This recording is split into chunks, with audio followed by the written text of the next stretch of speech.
Hello అండి, నమస్తే. Welcome to Parvi blog. ఈరోజు వాల్నట్స్ తినడం వలన ఎలాంటి బెనిఫిట్స్ ఉన్నాయి చూసేద్దాం.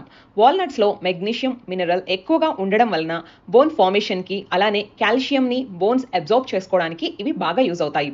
ఇంకొక మెయిన్ బెనిఫిట్ ఏంటంటే ఇందులో ఉండే ఒమేగా 3 ఫ్యాటీ యాసిడ్ ఇంకా యాంటీ ఆక్సిడెంట్స్ క్యాన్సర్తో ఫైట్ చేయగలవు, క్యాన్సర్ రిస్క్ని తగ్గించగలవు.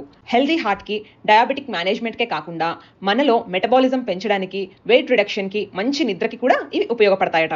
ఇంకా డైజెషన్కి అంటారా, ఇందులో ఫైబర్ క్వాంటిటీ ఎక్కువ ఉండడం వలన కాన్స్టిపేషన్ని తగ్గించడానికి, బాడీని డీటాక్సిఫై చేయడానికి బాగా యూజ్ అవుతాయి. స్కిన్ అండ్ హెయిర్ కేర్తో పాటుగా బ్రెయిన్ డెవలప్మెంట్కి ఇవి దోహదపడతాయి. ప్రెగ్నెన్సీ టైంలో ఇవి రెగ్యులర్గా కొంచెంగా తీసుకుంటే ఇందులో ఉండే బి విటమిన్ బేబీ గ్రోత్కి హెల్ప్ అవుతుంది. ఫర్టిలిటీ ఇష్యూస్ ఉన్నవాళ్ళు కూడా డైలీ వాల్నట్ తినడం మంచిది. చూసారు కదా ఎన్ని ఉపయోగాలు ఉన్నాయో. ఈ వీడియో మీకు నచ్చినట్లయితే లైక్ చేయండి, షేర్ చేయండి. అలానే ఇలాంటి ఇంకెన్నో ఇన్ఫర్మేటివ్ వీడియోస్ కోసం మా ఛానల్ని సబ్స్క్రైబ్ చేయండి.